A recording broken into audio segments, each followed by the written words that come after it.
人人都知道金圈太子爷有一条爱犬，爱到什么程度呢？当红小花的香水熏到了狗，狗打了喷嚏，它就被封杀了。直到我打了他的狗，所有人都觉得我完蛋了。没人知道那条狗是我送太子爷的分手礼。一大早，秦妍打狗就冲上了热搜，源于路人拍的一则视频。视频里，一个女人踹了狗一脚，将那大金毛踹下坑底。大金毛夸张地摔在坑底，眼睛紧闭，四肢直挺挺的，像是死了。天啊，虐狗！小金毛好可怜啊！这不是虐狗，这是杀狗了，得判刑吧？这女人一看面相就不是好人，人肉她。到这时，热度还没有太高，直到有人认出视频里的女人是我。我是娱乐圈著名的黑红女星，平时打个喷嚏都要被骂上热搜，更别说打狗了。转瞬就冲到了娱乐榜第1位，黑粉纷纷涌进来，联合路人对我进行疯狂辱骂，发展到后面变成了 P 血腥图、P 黑白照，纷纷诅咒我去死。很快就有一人下场了，是我的对家卢小小。卢小小是新晋小花，而她这新晋小花是踩着我上位的。一起录田园综艺，她勤劳懂事，我好吃懒做。卢小小发了一条微博，奉献爱心，从我做起，配了一张救治狗狗的图片，明显是在讽刺我。果然，她的粉丝纷纷夸她人美心善，不像某些人一脸刻薄相，心狠手辣。又是一波更高的骂声。事情发展到这里，我的经纪人还很淡定，并不是他觉得我这艺人可有可无，实际上我是他唯一的艺人，也是他的摇钱树，而是因为我被骂是常事。这代表又一轮热度来了。这金毛没事吧？先让他们骂骂，到时候你再拍个和金毛的合照，解释一下，这件事就完了。我经纪人连后续都想好了，淡定地和我坐在一起嗑瓜子，直到有人发现这条狗不是简单的狗，而是金圈太子爷的爱犬后，卧槽，居然是太子爷的狗，这下秦妍这个恶女完蛋了。你们知道太子爷爱这狗到什么程度吗？钱小花就因为喷的香水熏到这条狗，她打了个喷嚏，太子爷就直接把人给封杀了。秦妍这不是熏到狗，而是打了狗，肯定不是封杀这么简单。则恶人自有天收，坐看秦贱人的凄惨下场。我经纪人彻底不淡定了，他一副天塌了的表情，转头就拖出一个行李箱，开始收拾行李。静姐，你这是要干嘛？我好奇问道。收拾东西跑路啊？难道还等着大难临头？这不至于吧？我就踹了那死狗一脚。我道，事情是这样的，昨天我去拍宣传照，那死狗不知从哪窜了出来，非要粘着我，我不想看见那个人，就踹了他一脚。我根本没用力，他夸张的摔倒，直挺挺的装死，其实就是在撒娇，这是他的惯用伎俩。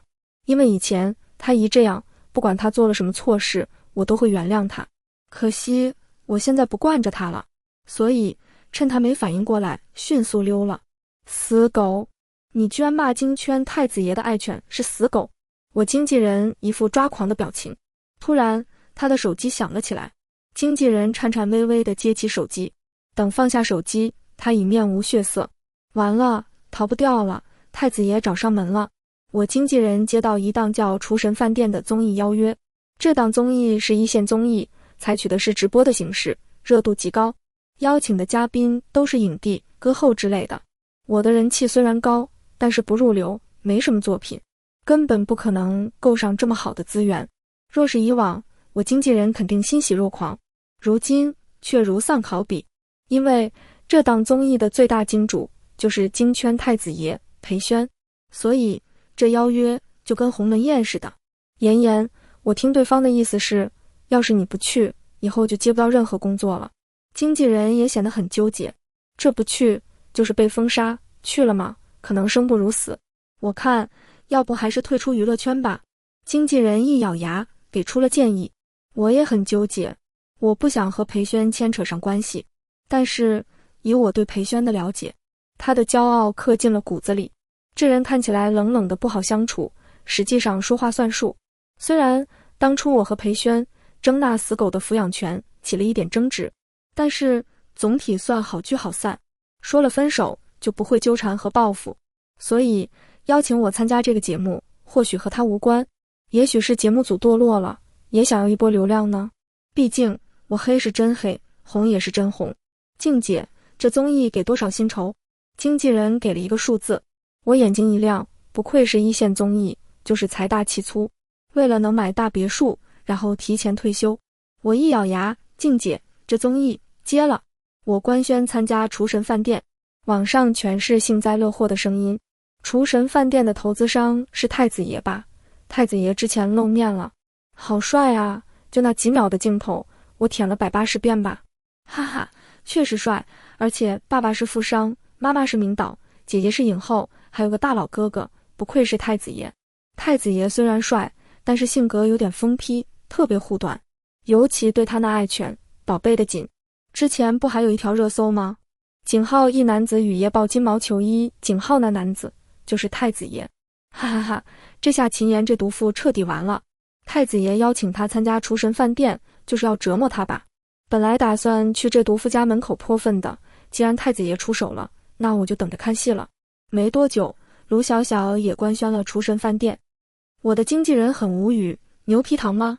这还甩不掉了。卢小小的粉丝却很兴奋。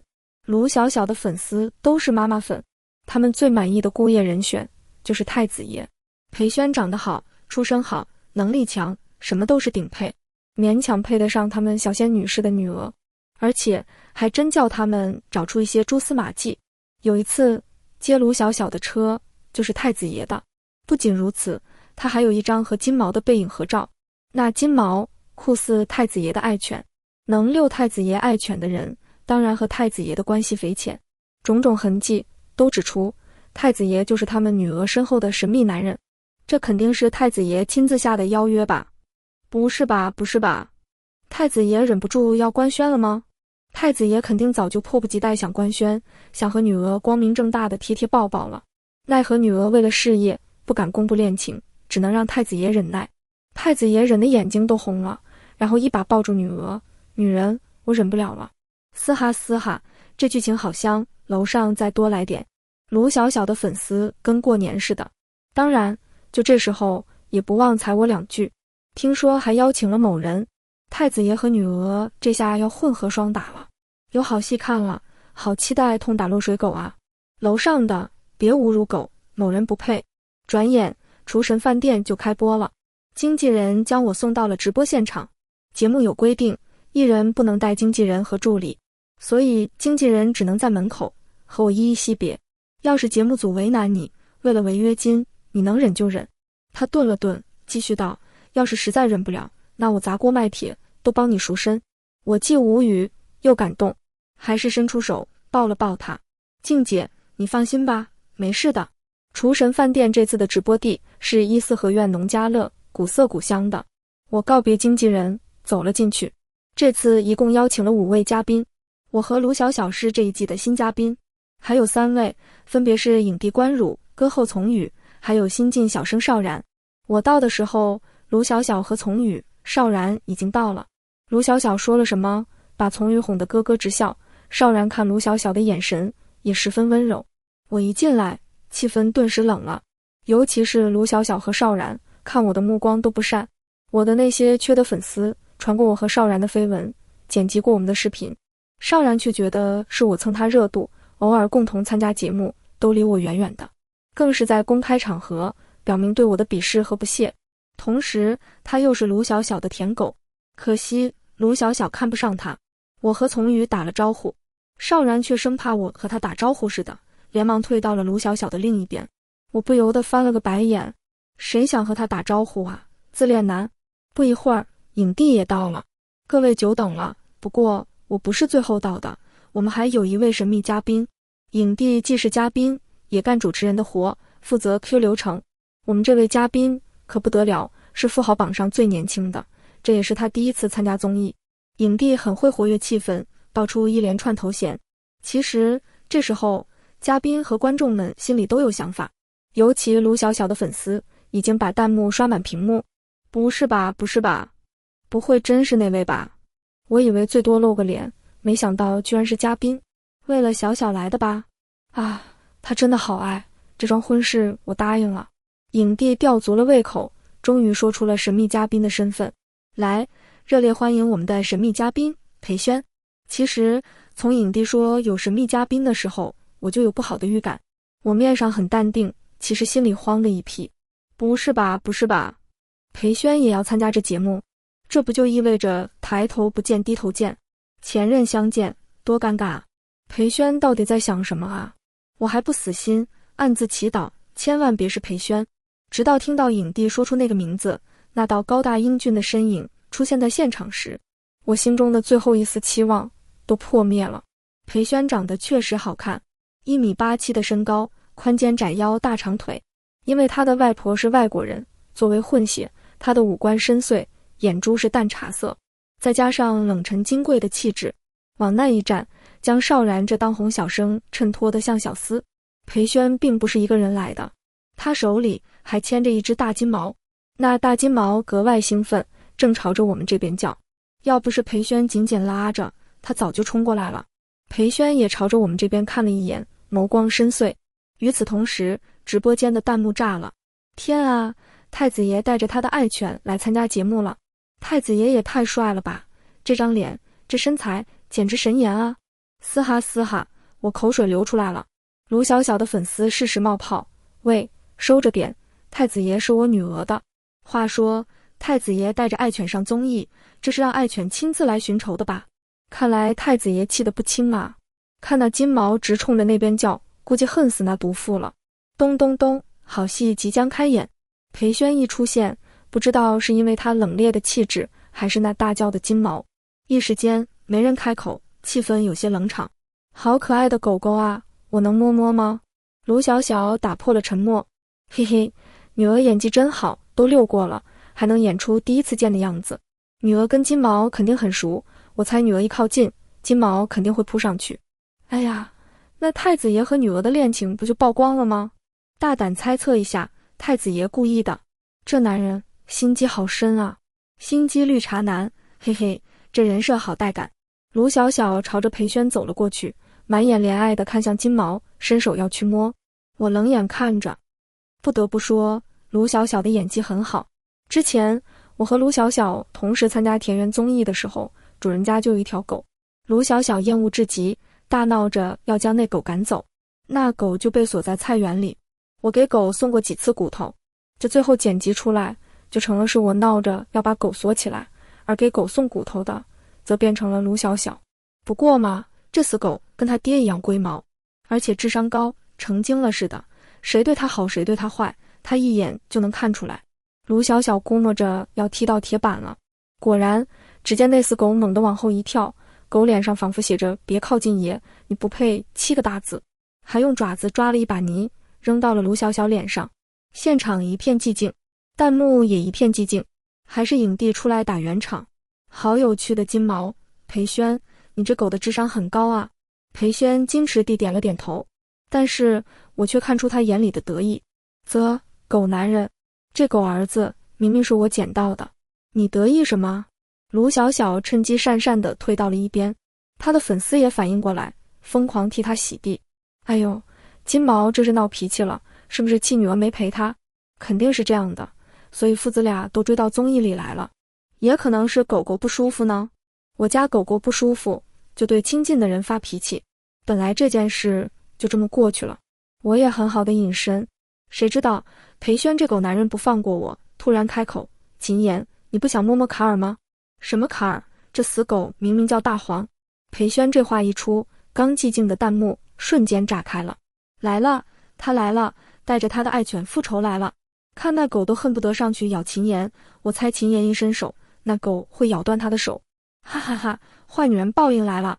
卡尔，狠狠咬他。因为裴轩这句话，所有人的目光都落在我身上。卢小小和邵然的目光都带着幸灾乐祸。卢小小刚出了丑，现在等着我出更大的丑，好盖过他呢。秦言，你是不是怕狗啊？影帝开口，想替我解围。裴轩定定地看着我，秦言，你怕狗？这狗男人明显是要和我杠到底。我勉强挤出一个笑，这么可爱的狗狗，我怎么会害怕呢？死狗以为我在夸他，疯狂地摇着尾巴，收回刚刚说他智商高的话。我朝着死狗走了过去，还没伸手呢，死狗就撞进了我的怀里，在我身上拱着，不肯从我怀里出去，尾巴摇得贼慌。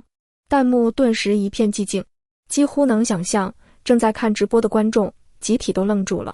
片刻后才有人反应过来，我怎么觉得这金毛并不讨厌秦岩，反而挺喜欢他的。是啊，看他尾巴摇的，明显很开心啊。对啊，他恨不得贴在秦岩身上，还得太子爷撕下来。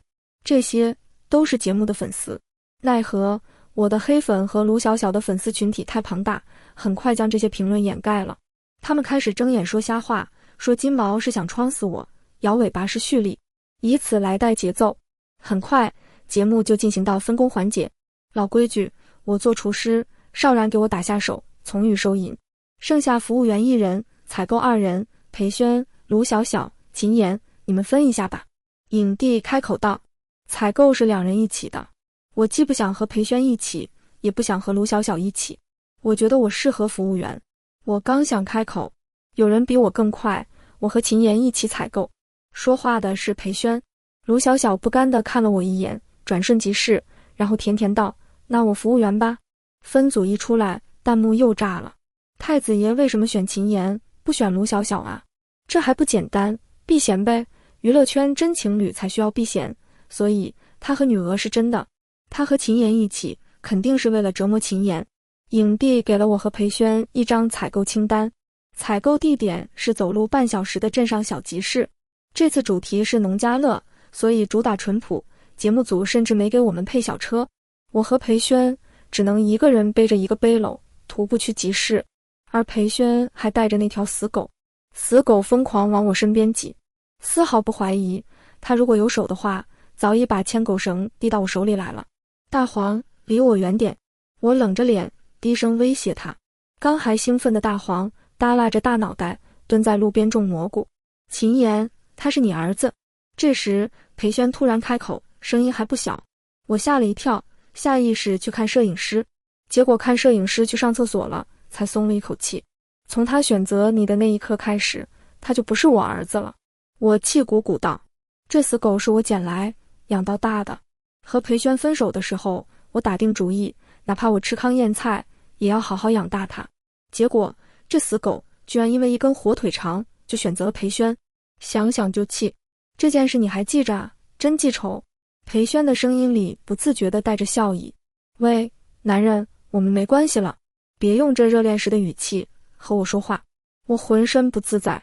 好在摄影师及时归来，镜头下裴轩又恢复那清冷贵公子的模样，我总算解脱了。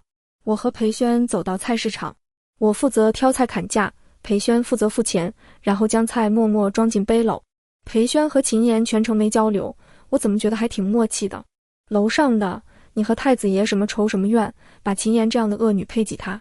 是啊，裴轩明显就不想理他。咦，这就回去了，我以为太子爷要趁机折磨一下秦岩呢。我和裴轩回到了农家乐。秦岩，我这忙不过来，你去洗一下菜。邵然道。邵然是帮厨，这时候没什么事，本来是该他负责洗菜的。他就是故意为难我，想给我找事做。以秦岩好吃懒做的程度，肯定会偷懒。对啊，他和卢小小参加田园综艺的时候，活都是卢小小帮他干的。观众们又回忆了一遍我综艺上的奇葩事，结果看我动手，又很震惊。天啊，秦岩居然去洗菜了，太阳打西边出来了，太子爷居然跟着一块去了。这可是太子爷啊，那双手可是签一合同的啊，居然干起洗菜的活。太子爷摘菜，秦岩洗菜，我还是想说，太子爷和秦岩好有默契啊。我和裴轩当然有默契，毕竟一起生活了2年。那时候我是普通的大学生，而他是打工的穷小子。我们挤在出租屋里，为了省钱，舍不得叫外卖，饭都是自己做。想起那些往事，我心中还是五味杂陈。我和裴轩洗完菜，本来觉得没事，可以暂时休息一下了，没想到又发生了一件事。影帝炒菜的时候，热油炸到了脸上，还是在靠近眼睛的位置。这可不是小事，节目组连忙将影帝送去了医院。但是那么多观众看着，直播还得继续，而且农家乐里已经来了不少客人，没有厨师怎么办？导演也很慌。这时候再去找其他明星救场已经来不及了。退而求其次，只能从工作人员里找。结果问了一圈，没人会做饭。小小会做饭吧？我看过你那个综艺甜甜圈，我看里面你就做饭了，做得不错。这时一个副导演开口，卢小小有些尴尬。实际上那些菜全都是我做的，只是节目组捧他，全都剪辑成他做的。他连用电饭煲煮饭都不会，更别说做菜了。节目组都用期待的目光看着卢小小。卢小小不太好意思道，抱歉啊，之前拍戏的时候手扭到了，医生让我注意休养，不能用力。我来吧，我开口道。我这话一出，弹幕再次井喷。卧槽，秦岩居然要做主厨，他这是疯了吧？就他那好吃懒做的样子，肯定是想红想疯了。让他去做，等他丢脸。我一提出做菜，邵然立即说自己去洗菜，不做帮厨了。弹幕笑疯了，哈哈，笑死我了。邵然这是生怕被他粘上吧？秦岩的人缘真差啊。然而很快，更令观众震惊的事发生了。裴宣主动提出要给我打下手。太子爷不仅会摘菜，还会切菜，干得有模有样的。秦岩会做饭啊，而且他做的这道香菇滑肉，怎么和甜甜圈里卢小小做的那道一样？咦，我心里突然有个猜测，等我去看看甜甜圈。回来了，真的一模一样，而且做菜的那双手怎么有点像秦岩的？难道说甜甜圈里做饭的其实是秦岩，节目组恶意剪辑了？某节目组不是第一次干这样的事了，不无可能。完了，我怎么觉得秦岩做的菜好香，有点粉上他了。再次感觉到太子爷和秦岩的默契，再联系太子爷爱犬亲近秦岩，他们不会真是一对吧？对，而且每次都是太子爷主动的，反倒是卢小小像是个倒贴的。这些都是节目的粉，他们不是谁的粉，所以比较客观。而这些弹幕自然戳到了卢小小粉丝的肺，开始疯狂反击，说留言的都是我的水军。两方很快大战起来。终于我做完了最后一道菜，刚坐下休息，裴宣就走了过来。他看了摄影一眼，摄影就出去了。他在我身边坐下，手里拿着手帕，想替我擦汗。我直接躲开了。裴宣的眼中闪过一抹受伤，手慢慢放下。妍妍，我们不能回到过去吗？他低声问道。裴宣，我们分手3年了，你忘了吗？说什么屁话！我面无表情道。我起身离开，走到门口的时候，看到他垂着脑袋坐在那里，刘海落了下来，挡住了深邃眉眼，那模样仿佛哭了，看起来竟有些可怜。晚上，几个嘉宾围在一起聊聊天。影帝不在，歌后从宇暂时充当了主持人的角色。大家都有什么难忘的感情经历吗？从宇起了话头。邵然是当红小生，有很多女友粉，为了讨好女友粉，只说自己谈过，但并没有刻骨铭心。卢小小走的清纯路线，没说过去，只说自己想谈恋爱，然后频频看向裴宣。裴宣的目光一点都没落到他身上。等轮到裴宣，从宇觉得这位太子爷应该不会谈这么私密的事，刚想略过，裴宣居然主动接过了话头。谈过，被抛弃了，但是我依旧忘不了。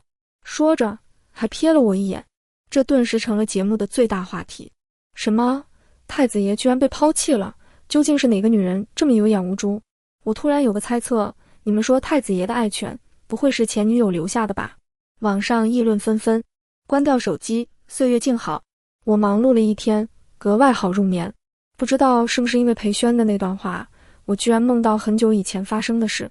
那时候我还是个学生，遇到在咖啡厅打工的青年，他被客人为难，我挺身而出，因此结识。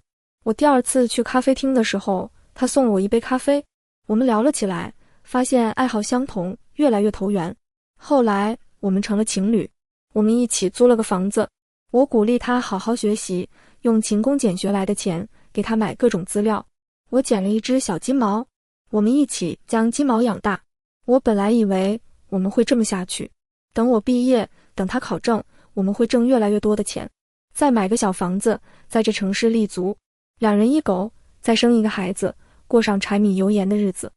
我想得很好，怎么也没想到，人家根本不是我以为的穷小子，而是富家少爷想体验生活，体验完就会回到他的圈子里去，而我只是他的一段过去。他姐姐给了我500万，让我离开他。王子和灰姑娘只有童话里会在一起，现实里是不可能的。这句话刺痛了我。那时我还是太年轻了，觉得自尊比什么都重要。500万没要，裴轩也没要。从那段久远的梦里醒来的时候，我摸到自己的眼角有些湿润。原来我没自己想象的那么洒脱，从那段过去里彻底走出来。直播第2天，节目组请来了人救场，我不用再干厨师的活，轻松了很多。裴轩也沉默了很多，默默地待在一旁。倒是那死狗依旧没什么眼色的粘着我，我也认命一般，任由他粘着。有什么办法呢？总不能真打他。突然我的手机响起，是我经纪人打来的。经纪人很激动，秦妍，你有粉丝了。我无语，我一直有粉丝啊，娱乐圈第一黑红女艺人的名号不是白担的，是真粉，不是黑粉，而且还不少。经纪人平日里说黑红也是红，但也是退而求其次的安慰之语，其实还是希望我真红，真的红，有好资源，有好作品，做个有口碑的好艺人。能被夸，谁想被骂呢？哎，你和那位太子爷究竟怎么回事？我跟你说，昨天我一直盯着直播，都快吓死了，生怕他搞你。但是看到后来，怎么不像要报复你？经纪人好奇问道。经纪人提到裴轩，结果一抬头就看到裴轩看着我，我心里一慌，借口匆匆忙忙挂了电话。当天晚上，裴轩因为公司的事匆匆走了。走之前，他来找了我。妍，他定定地看着我，却一言不发，只是眼中难掩深情，那目光看得我难受。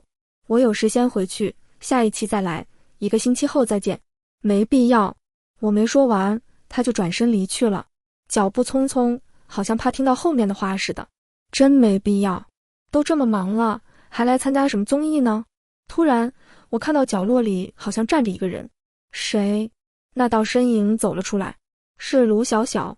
卢小小的眼睛里全是嫉妒。秦妍，真有你的，居然攀上了金圈太子爷。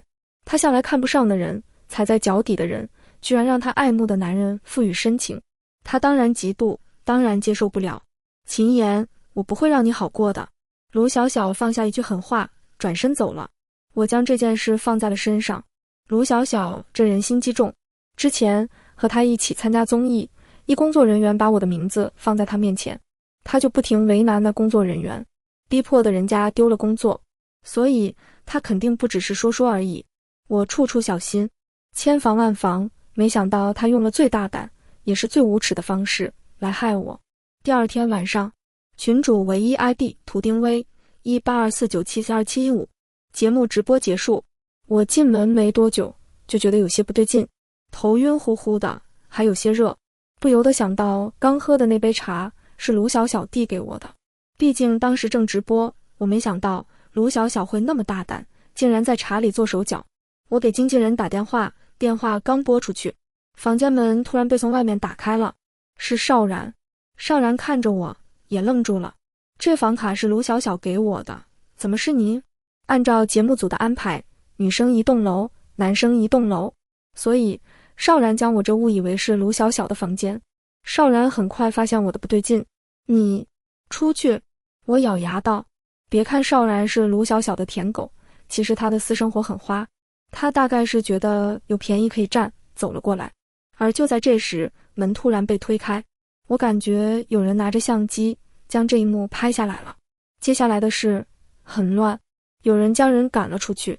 等到我经纪人来将我送去了医院，迷迷糊糊间我听到经纪人在哭，这些人渣，他骂得咬牙切齿。再然后我闻到熟悉的气息，有人紧紧地抱住了我。妍，没事，很快就会好的。再醒来的时候，我在医院，床边趴着的居然是裴轩。裴轩身上穿着皱巴巴的西装，胡子拉碴，眼睛里透着红和疲惫。妍，你醒了。裴轩眼睛一亮，感觉怎么样？我的头还有些晕，就没其他感觉了。我现在更关心的是，我昨晚的事怎么处理了？裴轩的脸顿时沉了下来，冷声告诉了我后来发生的事。我才知道，我昏睡的这10个小时里，居然发生了这么多的事。昨晚，我的电话打给了经纪人，经纪人一时没法赶过来，实在没办法，就联系到了裴宣。裴宣又联系了一位女副导演，那位副导演将其他人都赶了出去，自己在房间里陪着我。等到经纪人到了后，就陪着我去了医院。裴宣也告诉过节目组，发生的事不能传出去。但是我和邵然的照片还是被发在了网上。虽然裴宣动用关系连忙压了下去，还是很多人看到了。邵然的粉圈震动，邵然连忙紧急公关，说是我勾引的他。一时间，邵然的粉丝、卢小小的粉丝，还有我的黑粉，全部都在骂我。很快，节目组发出了2段视频，一段是卢小小给我的茶里下药，另一段是卢小小将房卡递给邵然。这2段视频已经足够说明了事情的真相，是卢小小策划了这件事。节目组报了警，卢小小被有关部门带走调查，都没事了，好好休息。裴宣柔声道：“这件事，谢谢你。”我低声道：“不管过去如何，这件事确实是我欠裴宣一个人情。”裴宣没说什么，默默地给我切水果。我经纪人进来，看到我醒来，松了一口气，又看了一眼裴宣，欲言又止。裴宣，你去休息吧。我说。裴宣这才点了点头。裴宣走后，经纪人连珠炮似的开口：“你和太子爷真的在谈吧？他真的好在意你。昨晚你不知道太子爷那眼神，恨不得撕了那些人，快吓死我了。静姐，以前谈过，都过去的事了，别提了。”我道。经纪人这才停住这个话题。卢小小真是坏到骨子里了，他和邵然这次都完了。确实如经纪人所说，卢小小被扒了个底朝天。中学的时候带头霸凌他人，综艺里欺压工作人员，那工作人员亲自爆料，综艺拍摄时我干的活全都被剪辑成卢小小干的。总之，卢小小的名声彻底坏了。不仅如此，还因多项罪名被起诉调查中，而邵然则涉嫌偷税漏税、诱骗未成年人等多项罪名被带走了。这2人彻底完了，而我则因为这件事彻底洗白，收获了不少粉丝。出院那天，我和裴宣谈过一次。当年我和裴宣分手是我提出来的，其实还是因为骨子里的自卑。我被那500万刺伤了自尊。我之所以选择进娱乐圈，也是想挣钱。后来我发现，哪怕我挣再多的钱，我和他也不可能是一个阶层的。裴宣就是我的遥不可及。而裴宣之所以答应分手，一是因为我的态度坚决，而是因为他家里的压力。他一直试图挣脱那个家，甚至离家出走。后来他才发现，只有自己足够强，才能离开那个牢笼。所以他自己开公司，拼命工作。等到他觉得足够强了，才来找我。妍妍，你愿意给我个机会吗？车子停在小区楼上，他转过头，深情地看着我。裴宣是成功的商人，是众人口中的青年才俊。而我呢？最终我没有答应。我本来以为裴宣这么骄傲的人，一而再再而三的被拒绝，肯定会放弃。然而没过多久，我再次遇见了他。妍妍，你不答应也没关系，我会陪着你。我们的关系很微妙，说是朋友，却更亲近一些；说是情侣，又没有情侣那么亲近。我和裴宣的关系也被粉丝们津津乐道。破案了，太子爷的爱犬是前女友的分手礼，前女友就是秦妍。太子爷在追前女友，想要复合。接下来的故事未完待续。我开始拍戏，我读的本来就是戏剧专业，演技没问题，只是缺好剧本。我从配角开始，那部剧大爆，而我这配角也火了一把。下一部就演了女主角，第2年我就提名了最佳女主角，并最终拿下了这个奖项。人山人海，掌声雷动，而我却看到人群中的她。颁奖一结束，我就冲下了后台。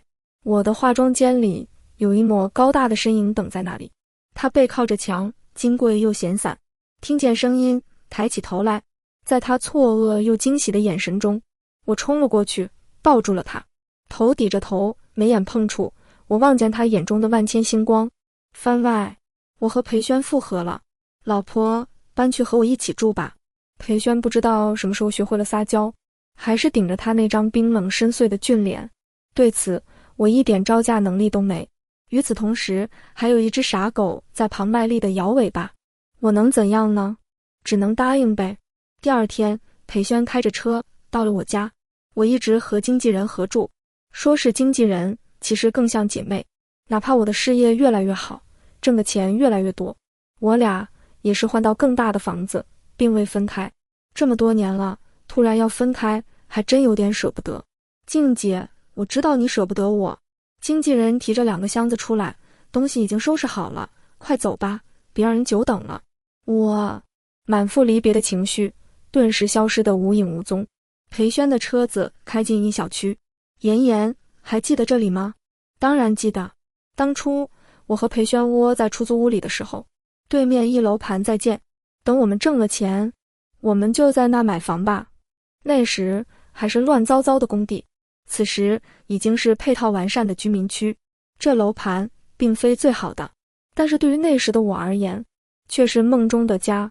到了家门口，裴轩刚打开门，一道硕大的身影就撞了出来，绕着我转圈。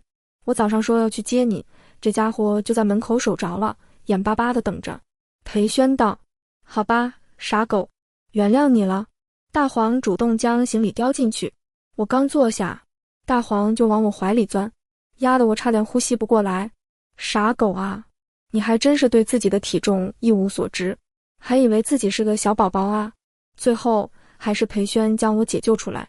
裴轩本来还看我笑话，等到晚上气氛正好，一只狗头钻到我们之间的时候，裴轩就笑不出来了。对上大黄那清澈的眼神，我也做不出少儿不宜的事了。裴轩黑着脸将大黄提到门外，训话。大黄乖乖地坐着，清澈愚蠢的脸上仿佛写着我错了，但我还敢7个字，把裴轩气得够呛。我乐得看笑话，自己养的儿子自己受着。第二天我就一个直播，没什么事，而裴轩也休假在家。我一打开直播，粉丝就涌了进来。哟，妍姐，搬新家啦！就在这时，裴轩将做好的早餐放在我面前，一只手入镜。刚是谁？不会是我想的吧？悠悠，同居了，太子爷故意的吧？好心机。我看向裴轩，他眨巴着眼，一脸无辜。啊，想念太子爷的脸了，让他露个脸啊。裴轩也在看直播，顺势就在我面前坐下。与此同时，一只狗头不停地往我们中间挤。我和裴轩是坐在一张凳子上的，裴轩眼看就要被金毛挤下凳子，终于忍无可忍，拍了一下金毛的脑袋。金毛突然往后摔去，眼睛一闭，4只脚直挺挺的。因为角度原因，这一幕也出现在镜头里。哈哈，又来了，又来了，狗儿子又带着他的套路来了。这装死的演技直逼影帝啊！楼上的影帝，你礼貌吗？哈哈，妍姐不理他，狗儿子偷偷睁眼睛了，笑死我了。啊，这一幕似曾相识啊！弹幕上，粉丝们愉快地聊了起来，回忆起往昔那些我黑红的日子，往事如流水一般划过心头。我看了看身边坐着的男人，又看了看偷瞟我的傻狗，心中前所未有的满足。2人1狗，岁月静好。全文完。